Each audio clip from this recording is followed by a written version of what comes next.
To understand my story, you sort of have to know a tiny bit about trespassing laws in our country, in that we don't have any, so long as you're respectful and non-destructive. You can walk over any hills you like, and in my case, camp on any beach of your choosing, so long as once you leave the area is how you found it. I used to love camping when I was little. Our family would go multiple times a year, with a large group of my parents' friends and their kids. On average, there were maybe 10 of us at a time, which was a bit of a logistical challenge since we always headed out to this one really remote beach on the coast. Actually, we weren't the only ones. There are always yachts bobbing just off the shore, with people in them, and other campers lining up and down the beach. Most of them also had children or teenagers, so it wasn't a wild party scene. It was very much an informal family holiday spot. There was even a small building with toilets and showers installed nearby, even though this was in the middle of nowhere. I guess the local council must have figured it out and got sick of people peeing behind bushes. We took a trip up in spring 2011. I'm really bad with time, but I know this because I got my dog in winter 2010, after picking her out that November from the shelter as a birthday gift from me to me. So let me tell you a little bit about Parmesan. Parmesan came to me as a 6-month-old puppy who had been rescued from a dogfighting situation. We're not entirely sure what breed she is exactly, but my best guess is a Lurcher Staffy mix. She is a wonderfully well-tempered dog with people and most dogs, but you absolutely do not threaten her. She'll have you. So by the time of this camping trip, I'd had Parmesan for a few months. She'd never come camping with us before, but far as my family are concerned, dogs go on camping trips, so when we all piled into the car, she came too. Unusually though, none of the family friends could make it, so it was only me, my sister, my dad, and my mum. I didn't mind. I wasn't that attached to the other kids. I'd rather play with my dog, and I'd still have my sister. The drive took the best part of 6 hours, and because we'd left a bit later, although I don't remember why we'd left later than normal, we arrived at sunset. Not a good time to be building a tent, but we'd expected to arrive with other campers already set up and the beach illuminated in campfires. The beach was empty. In spite of this, my parents started taking stuff out and trying to build the tent. They asked us to fetch some of the lighter bags from the boot of the car while they sat pointing a flashlight at the sand to see properly. I rolled down the window of the car for Parmesan before getting out. It was pretty hot for that time of year, and I wanted her to have air. Always got to be looking out for my furry little homie. As we're fumbling about in the dark on a beach in the middle of nowhere, it's pretty spooky. The one road that led to this beach was circular and had a bridge over the water, meaning you could basically circle around the beach like a big zero shape if you felt like it. I wasn't really paying any attention to the road. I was complaining I was tired, as kids want to do, but my mum was. After maybe 15 minutes of my dad trying to nail the tent into the sand, my mum's asking him, had he seen that car drive round? It's been a few times. My dad kind of shrugged her off. He's sort of like that. I don't know if he said anything back to her, but after a few more minutes, a car pulled up next to ours on the road, and someone got out. It was maybe 15 or 20 feet from the cars to where we were, and the light was pretty low, except for the torches. We weren't expecting to see anyone else out here at this point, and I think my mum said it must be the security. I don't know why a random beach would have security. I think what she meant was the Wildlife Trust or something, as they do occasionally come down to do their nosy. The guy was walking pretty unevenly. He must have been drunk or high, because he had that stagger to him. There was absolutely no way this guy was sober. Cool, a junkie. Not an unusual find, but it's rare to see them in the wild.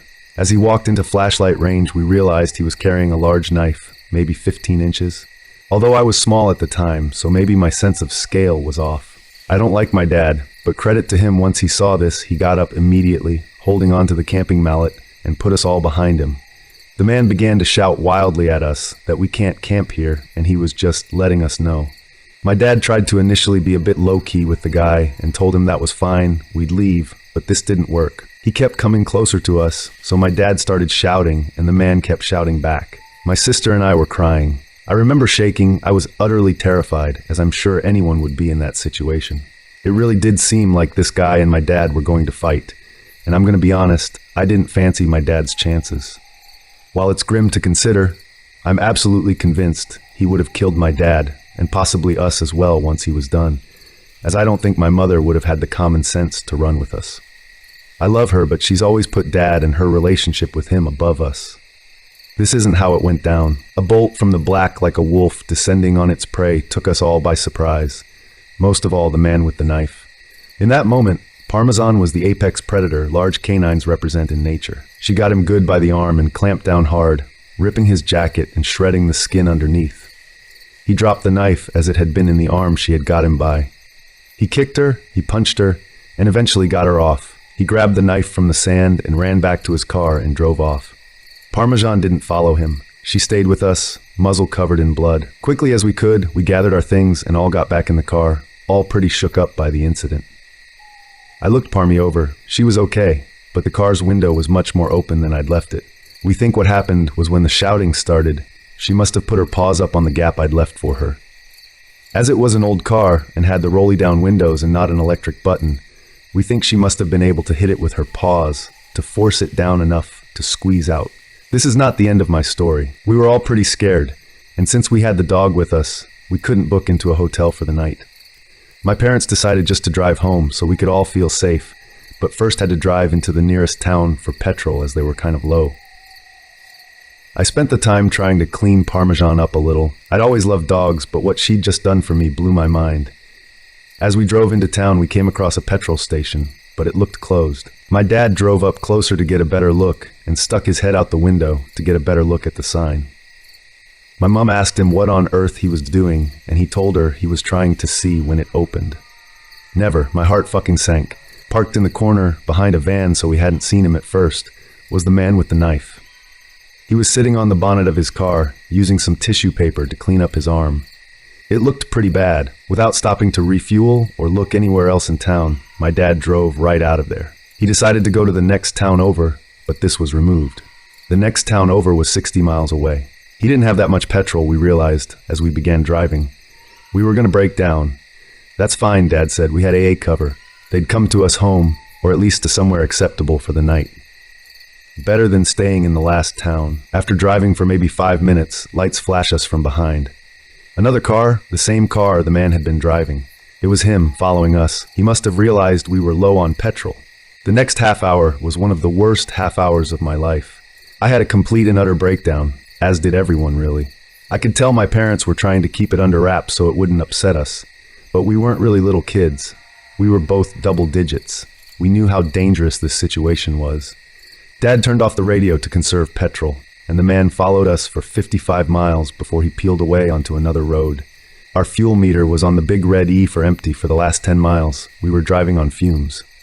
I don't really believe in God, but if he does exist, that was definitely one of his miracles. Once we got there, we drove into a petrol station and refilled to a full tank before driving the rest of the way home. Sister and I slept in the car after that. I only woke up once we made it all the way home. Just grateful nothing worse had happened than that. After getting some sleep, my mom phoned the non-emergency line for the police and reported what had happened. They never got back to her after that, but apparently the woman she spoke to said they may wish to in the future, as he matched the description given of a suspect wanted in relation to a murder charge. No idea if he actually was that guy or just a random psycho. As I said, they never got back to her. So what's the takeaway then? Other than a crazy man on the beach, let's not meet. Well, for me, it's that I love Parmesan. She's still with us now, old as the hills and twice as grizzled as one of my mom's friends likes to joke. I don't know why she did what she did that day. I couldn't tell you what her thought process was. What I do know is that this poor puppy was born into an environment where they abused and neglected her, only to be rescued and taken to a shelter where her mother and siblings all found homes before her. Despite how badly people had treated her, when I took her home, she forgave but never forgot.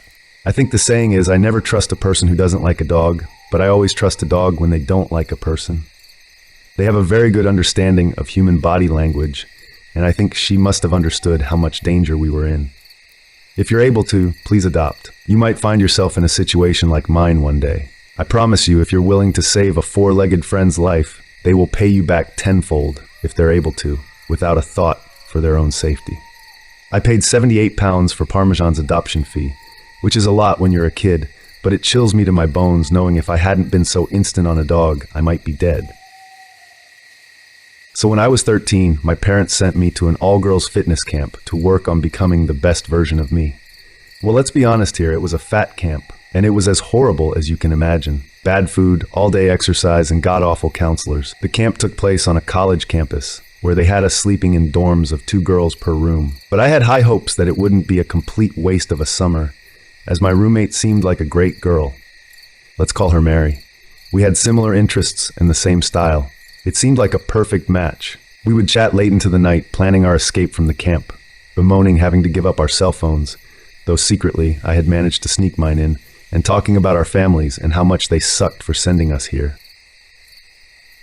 To be honest, I was surprised that she was even at this camp. She was actually pretty fit, and her parents had signed her up for the whole summer versus mine only sending me for 2 weeks. Only 2 days into being at this place, I was pulled aside by another girl who I had become close friends with. She warned me that Mary had a lot of issues, and the reason why she had been sleeping alone for X amount of time was because no one else wanted to room with her. Well, I brushed it off, thinking it was just rumors and other girls being mean. That day at lunch, Mary seemed rather mad at me, and for the life of me, I couldn't figure out why. So when I got a chance, I asked her what was up. She ranted at me about how everyone was so mean, and was I gonna leave too?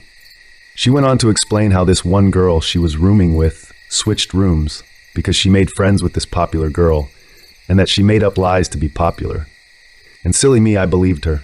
We continued hanging out, and only now do I realize how she was keeping me from hanging out with anyone else. Near the end of my first week, the camp took us on a long walk over to the local pool. It was a big deal as it was super hot and only a once-a-week activity. Mary and I were super excited to go. When we got there, we quickly claimed some chairs and left our stuff there. As Mary had been at the camp for several months, she didn't have to pass some stupid "can you swim" test that I assume is mandatory in most camp settings. So we were separated for about 20 minutes. After I passed with flying colors, thank you swim team, I jumped into the pool and just started floating around. I heard her calling my name and saw her waving me over to the deep end of the pool. I swam over and asked her what was up, and she said she wanted to show me something. Next thing I know, her hands are around my neck and she is shoving me underwater. Now, I am a good swimmer and I'm very capable of holding my breath for quite a long time. But never in my life had anything like this happen to me, and I panicked and opened my mouth to scream. Luckily, before my mind had even processed what was happening, I had kicked up my legs and shoved her back and made a desperate escape. Somehow I managed to swim away and pull myself out of the pool. As I caught my breath and began to process what had just happened, I looked back at her. She was just staring at me, not having moved. I quickly grabbed my stuff and ran into the bathroom and called my mom. I was in tears as I explained what happened, and it was very obvious she didn't believe me. I stayed in that bathroom until we left to go back to the camp. I didn't leave the counselor's sides the entire walk back. When we arrived back at the camp, I was pulled aside by one of the women in charge. She very rudely demanded I give her my cell phone. I, of course, denied having one and asked why she thought I did. She told me that my parents had called about some assault that had happened to me, and they told them I had called. Quickly, I excused it, saying I borrowed a phone from a lady at the pool. Thankfully, they bought that.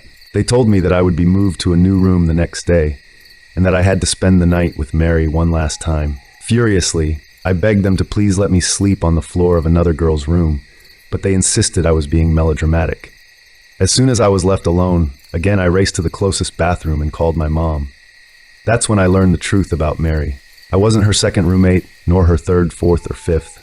I was the 6th girl to stay in a room with her. 3 of her roommates had left camp early, and the other 2 had switched rooms at the first opportunity. All 5 other girls had made allegations of violence from Mary against them, but the camp refused to do anything and insisted she was just a troubled girl who wanted to make friends. Or as they told my parents, well, she has had some issues in the past. That night I didn't sleep at all, and neither did Mary. She sat up in bed staring at me all damn night. I could feel her watching me, and I was terrified.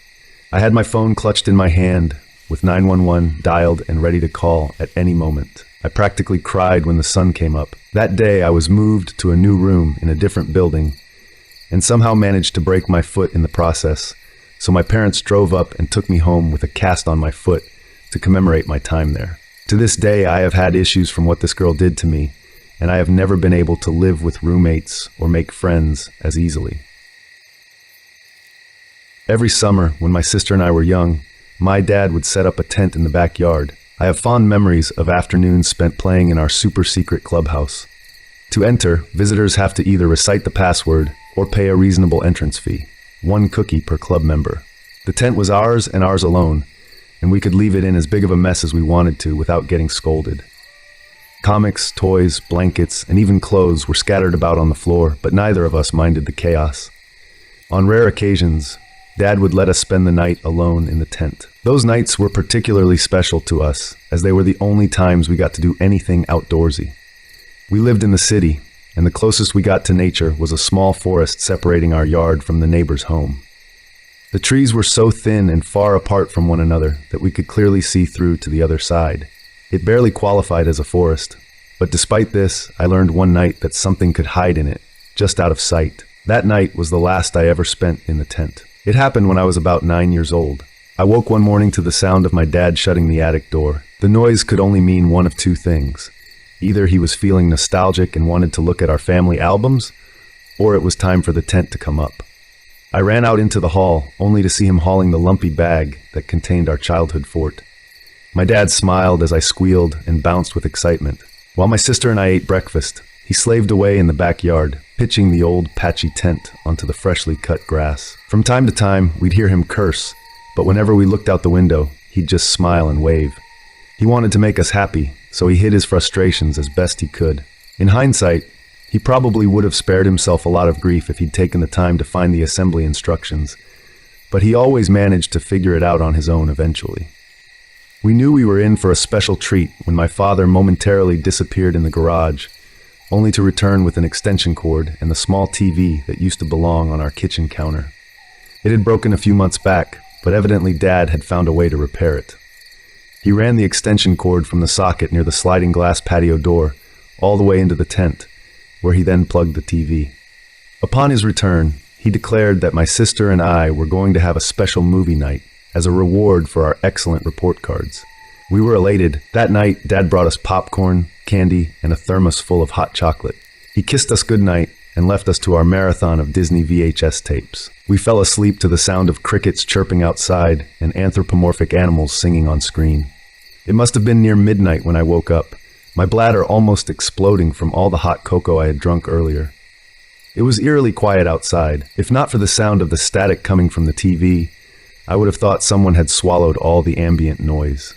Just as I started to unzip my sleeping bag, the motion-censored porch light suddenly came to life, casting both bright rays and an odd shadow on the wall of the tent. "Dad?" I asked weakly, rubbing the sleep from my eyes. I heard an unnatural shriek in response, not unlike the call of an eagle, though the sound was lower and more drawn out. I examined the shadow. Its proportions were stretched and exaggerated, as though someone had made a semblance of a human out of pipe cleaners. As the distorted shape drew nearer, I fearfully reached a hand towards my sister, shaking her sleeping bag. She was tucked in all the way, with only her dark matted hair sticking out from the top. She'd always been a heavy sleeper, so when she failed to awaken, I wasn't entirely surprised. Thumping sounds resonated on the porch as the figure moved. It began to circle around the tent. As terrifying as its shadow was, it was more terrifying to lose it from view every time it reached the back of the tent. Little by little, the stalker walked circles around the tent, drawing ever nearer with each rotation until it was within arm's reach. Its fingertips, or what I assume were fingertips, crept along the fabric, producing a noise like paper being torn. Fortunately, it didn't seem capable of piercing the protective mesh. Suddenly, the TV jerked violently towards the tent's entrance. The thing was pulling on the extension cord. The zipper began to unravel as the power cord lifted against it. I dove towards the TV as swiftly as I could and unplugged it. There was so much tension on the cord that my actions caused the form to fall back with an angered shriek. This time I heard my sister stirring in her bed. I barely had time to process what happened when I saw something slide into the tent from the small opening it had just made. Its texture was unlike anything I'd ever seen or have ever seen since then. I'd say it was similar to a lizard's scales, only more porous. With a frightened yelp, I smashed the TV against the finger, causing it to retract. Quickly, I pulled the zipper back down to the ground, only to feel the creature pulling in the opposite direction. It wanted to get in, but I wasn't going to let it. I may have been just a child, but I was stronger than I looked. In the midst of a temper tantrum, my father had once tried to lock me in my room. Despite the fact that a grown man was holding the door shut, I still managed to crack it open a few times by sheer force of uncontrolled will. Now, I was doing the same, but with a flimsy zipper instead. A snap resounded in the backyard, and once again the creature fell and bellowed. I could only deduce that the slider on its end had broken. Its ear-piercing howls made me quiver. I felt paralyzed, but I kept my hands firmly in place. My sister, on the other hand, merely turned over in her sleeping bag. As I sat there in abject horror, I heard the creature's footsteps head towards the woods, where they grew more distant. Even when the motion sensor lights finally turned off 10 minutes later, I remained vigilant, never letting go of the zipper inside the tent. I imagined myself as a brave centurion dutifully protecting its post until I eventually passed out from exhaustion. Come morning, I could still see my sister's form snoozing lazily in her sleeping bag. I flew out of the tent, zipping it back up behind me. I felt like she'd be safe in the light of day, and I'd be able to go get my dad. However, as I reached the patio door, I saw my sister sitting at the kitchen table, happily swinging her legs while she scooped up her favorite chocolate-flavored cereal. The sound of the zipper slowly opening behind me brought a wave of numbing fear to my chest. My head turned slowly towards the tent, just in time to catch a glimpse of something running into the woods away from my house. Something with black matted hair and strange proportions. It was gone in a flash, but from what little I could see of it, I could tell it was smaller than what had been outside my tent earlier. My sister had woken up long before me that night. The click of the VHS tape coming to an end had woken her up, and she'd gone to sleep inside where it was warmer.